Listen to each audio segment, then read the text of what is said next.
Okay, I'm just going to show the answers again because I forgot to hit record. So, answers to number 1, add, subtract, multiply, divide.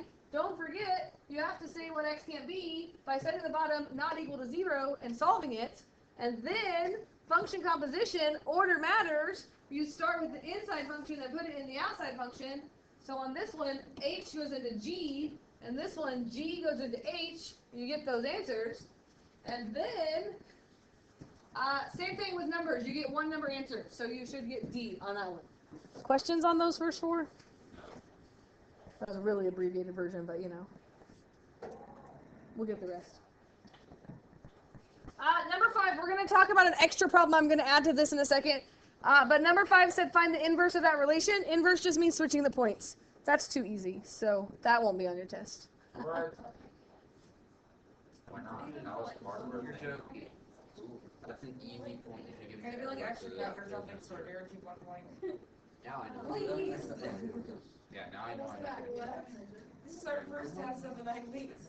Yeah. Assuming I fail, like my past history has shown me, I'm going to have an essay this time. 1 point would at least Adding 2 functions together is a pretty easy question too, right? Yeah. Wait, what? Adding 2 functions? Yeah, like if I gave you this and said do f plus g, that should be an easy point. Oh, yeah.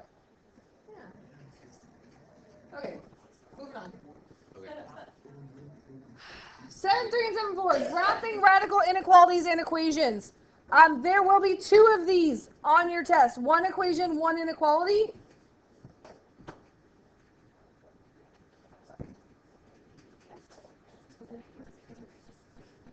Your test is important, Craig. I know.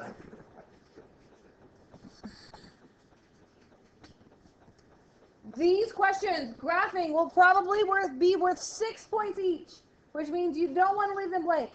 You want to know the shape. It's a sideways parabola, half of 1. You want to be able to find that first point. I thought these 2 questions were a little difficult because they had a number multiplied underneath the square root, and we hadn't done that. Maybe we've done one of those. We haven't done it often, but I'm going to show you how to do it. And just remind you, picking the points and making the graph. Worst case scenario, after you get your first point, you can just pick whatever you want and use your calculator. So for me, when I noticed I could factor a 3 out of this, and it just kind of helped me think about what was happening in this problem. You always want to start with what makes this go to 0. Right? That's your first point. That's your domain. And so if you don't start with what makes the square root equal 0, then your graph's going to be wrong, your domain is going to be wrong. So on this one, you have to start with the point -3, and when you plug it in, there's nothing outside, so you just get 0. That first point also has to do with your domain and your range. So not a coincidence that those are the same value. After that, if you remember, when we talked about these graphs, they followed the 1, 3, 5 rule like parabolas do. But notice my points over here don't follow the 1, 3, 5 rule. And that's because there's a 3 multiplied in front. So if there's a number multiplied underneath the square root, it's going to stretch your graph horizontally, which means your points are going to be multiplied by that number as well. So instead of going 1 more, I have to go 3 more. So that's why my next point was 0. And when I plug 0 in there, the square root of 9 is 3. And my next point, normally I would add 3 to that, but I have to multiply by 3. So I had to add 9 to that. And notice I struggled a bit getting that. And that gives you 36. And the square root of 36 is 6. I always try to pick the nice points, and I think that's because I really try to connect the transformation, like what's happening with that 3. But I just want to remind you that you have a calculator, and you don't have to pick perfect numbers, right? Like let's say you picked 5. 5 does not give you a perfect square root, but if you plug 5 in there, you get 15 plus 9, which is the square root of 24. So if you're doing the test and you're like, gosh, I just don't know what number to pick, I can't get a perfect square, you can graph that, right? You can put that on your calculator. It's almost 5. It's like 4.9. And you could graph that. You could go over here to 5, and you could go up to almost 5, and you could make a point there. So if picking the points that get perfect squares is hard for you, just pick points bigger than your first point until you get that half of a parabola shape. So don't stress. If they're not perfect squares, you have a calculator. You can graph the decimals approximately to do that. Okay? Especially when there's a number under there. I think sometimes it's tricky. But these are my points. I recommend that you graph 3 points because 3 points will give you that curve. If you only graph 2 points, you might make it a straight line or make the wrong shape of graph. Because there's no line underneath this, it's dotted. I shaded above because when I plugged in 0, 0, it didn't work, right? That's my work there for that. But remember, you can't shade back here. So you have to like draw a line here and then shade up there. This one asked you for domain and range. I did not ask you to give me domain and range on inequalities, and I won't ask on your test either because this isn't included, you can't include those there either. They have to be parentheses. So just know on this one, on your test, you won't have to do domain and range, but on like number 2 with an equation, you would have to do that. Questions on that? Again, not bad to practice some of these. Dear, why aren't you, like, pay attention? I am paying attention. Staring at the cabinet? I already knew that one. We have to figure it out right.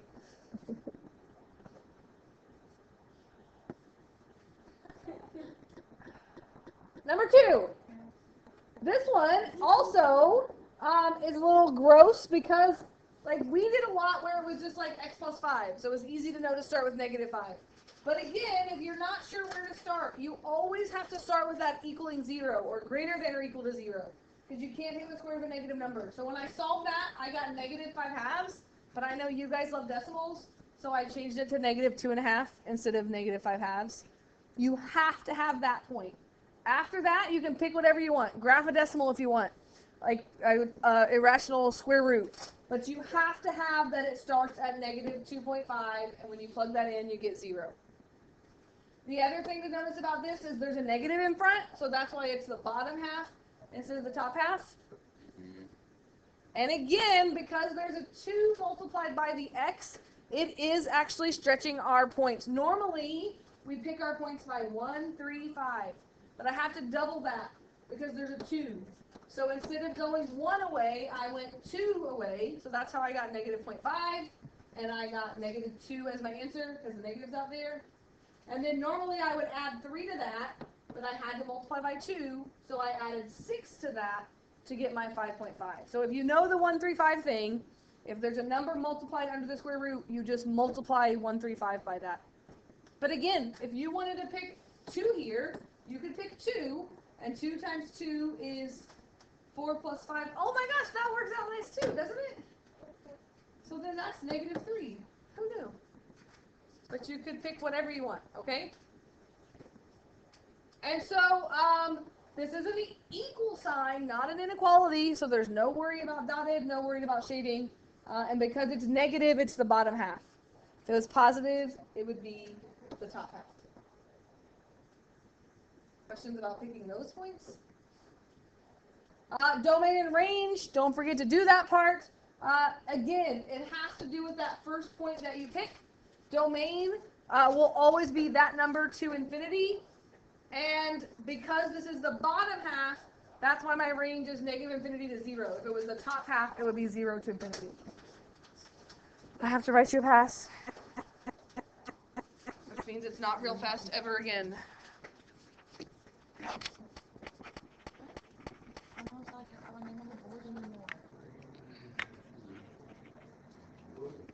Bring this back so I can write your time when you come back. The bottom 3, those are ones that work out nicely, kind of practice, but the ones that are on the next page where they don't work out nicely, that's more like what you're going to see on your test. So I will tell you that all of the directions say simplify tomorrow, which means you won't give me a decimal, right? You're not going to type the square root of 18 on your calculator and give me the decimal. You're going to break it apart. So like number 4, that's not on your test. Okay, moving on. This page was a ton of work, which means those of you that have all answers and no work, I'm not a fan of it because look how much work I showed to do these problems.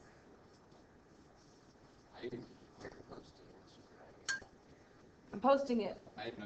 Actually, knowing how to do it more than just copying all the answers down is way more important here, kids.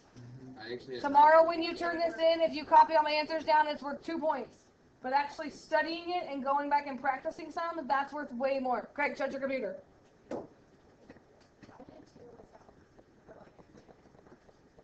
2, you could probably do it now. 3, no. Okay. I didn't do that. What? His computer's open. But he's not on it. You were on yours. I was getting the classroom.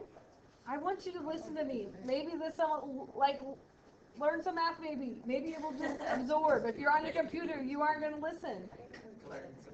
You're distracted. I know. I've been in conferences and I think, oh, I'll just check my email real quick while they're talking, and I have no clue what they're saying. Like, you can't do both at the same time. I saw his open, but he's not looking at it. That's why I didn't yell at him. If he gets on it, I'll yell at him too, I promise.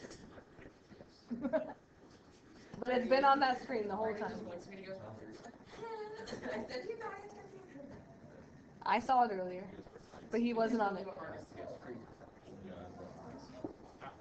We're talking. That's what Marcus gets in trouble for. All right. So, as you're writing these down, again, you want to know how to do these on the test tomorrow.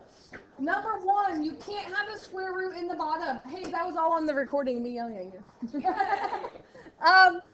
You can't have a square root in the bottom. So you have to multiply to make it a perfect square. And I hope that you realize when you take a number times itself, it'll always just equal that number. Square root of x times the square root of x just equals x. So the square root of 2x times the square root of 2x equals 2x. Boys! I am not going to post this on Classroom if you don't at least pay attention to me. Okay? Pay attention! Do the math! You're about to get separated. Go. There you go. Now, take your stuff. Right. What did he do? Take your stuff. What did he do? Bye, guys. Love you, Riley.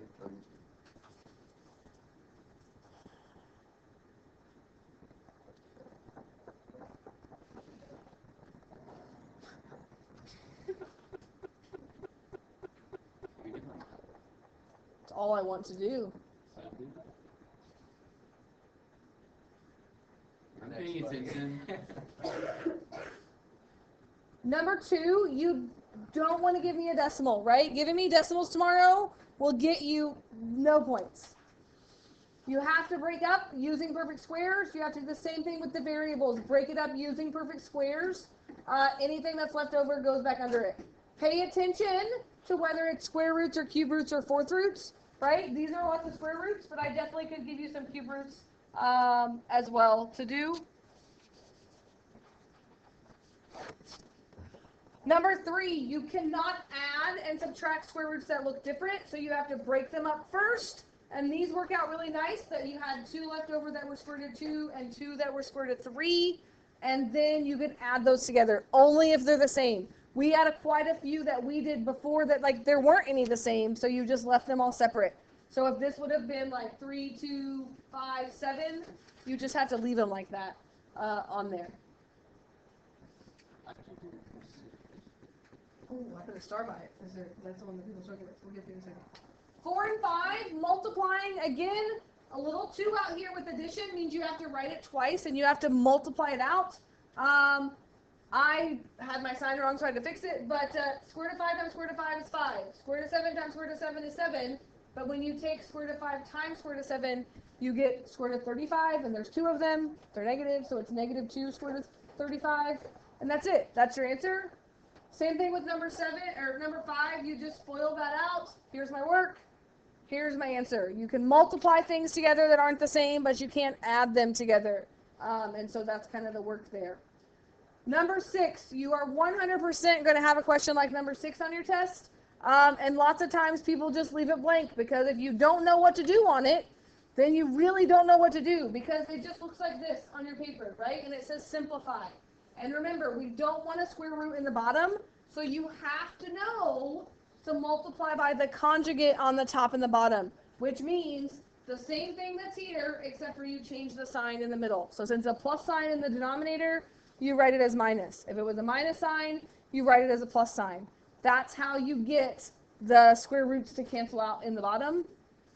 That's like a 4-point question because there's a lot of steps there. There's a lot of work. So like step 1, knowing to multiply by the conjugate. Step 2, multiplying it out correctly. So on the top here, I have to FOIL this out, just like I did on number 5 and number 4. So I get this, and again, I made a negative mistake on that. On the bottom, when you take a plus b times a minus b, the middle part always cancels out. So if you put the middle part there, it should cancel out, but for me, I don't. I just square the first minus the second. So that's how I got 16 minus 6. And then you just combine like terms. So you get 14 minus 6 squared is 6 over 10. But this is just like what we did with quadratic formula. Since these are all divisible by 2, you have to go one more step and divide everything by that common factor. If they aren't divisible, then you just leave it alone from there. So that one, definitely on your test. Because it's a new thing to learn. It's a standard. 7, 8, and 9 are just reminders about rational exponents. Just knowing that you can rewrite as a rational exponent versus a root. That could even help you up on some of those other ones, maybe, especially with the letters. Maybe writing it with exponents would be better. Number 8 is trickier because you might have left it as 32 to the 1/5, but 32 to the 1/5 is just 2.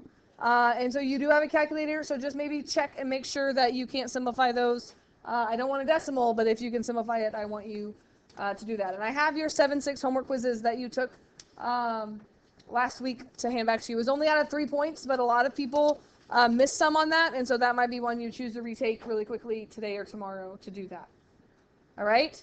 So you're going to have a little section of your test that has working with radicals like this. Like I think there's like 6 questions that just say simplify, like that's the directions, and it's from this section, okay? Remember with rational exponents, the rules of exponents apply. So like to multiply, you add the exponents. When you divide, you subtract the exponents. And then the very last thing we did, which you guys didn't do 4 and 5 on this, you just did 1, 2, and 3, solving radical equations. Big thing to remember is to check your answers.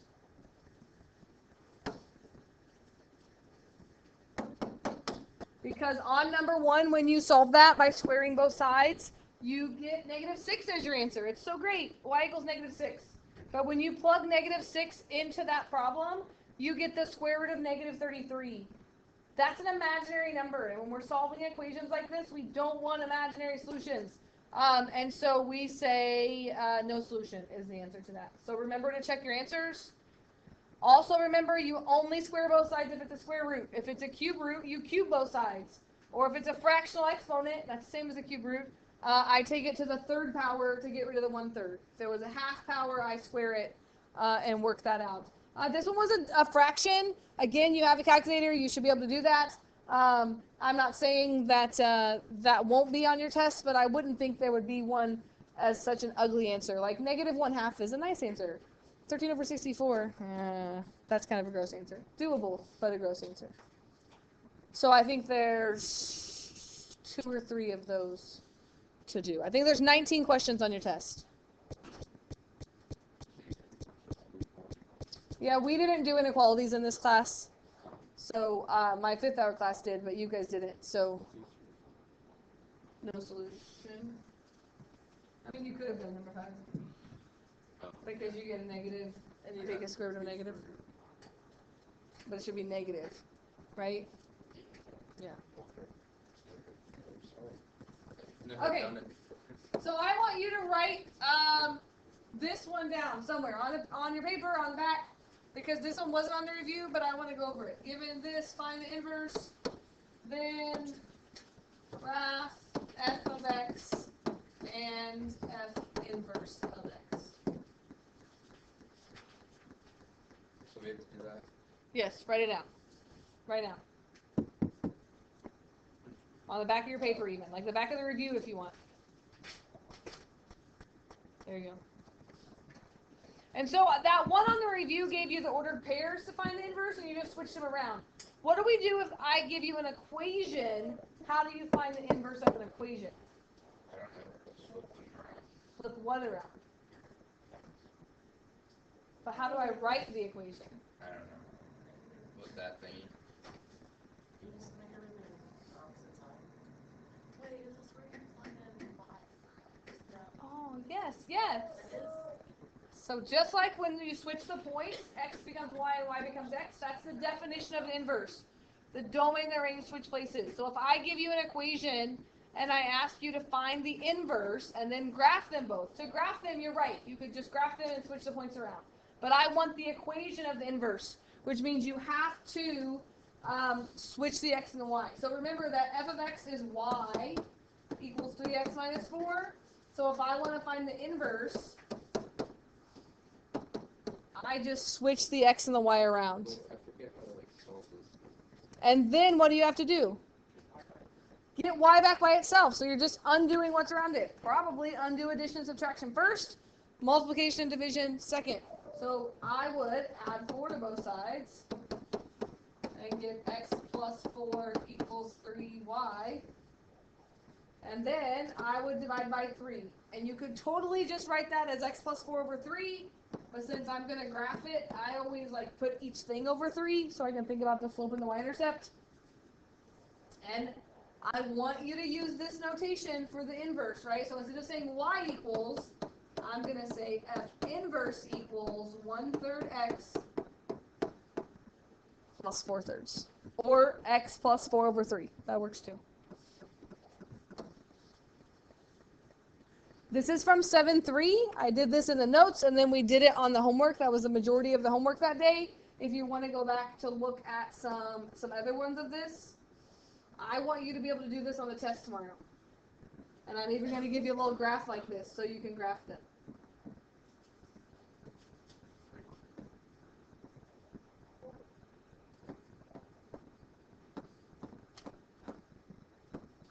Here's what I want to remind you, as some of you said earlier, even if you forget this part, if you don't know how to switch the x and y and solve back for y, if you can graph this, you can also graph its inverse, because literally the points just switch places, right? So 3x minus 4, mx plus b, I'm going to start with my y-intercept down here on -4, and my slope is up 3 over 1.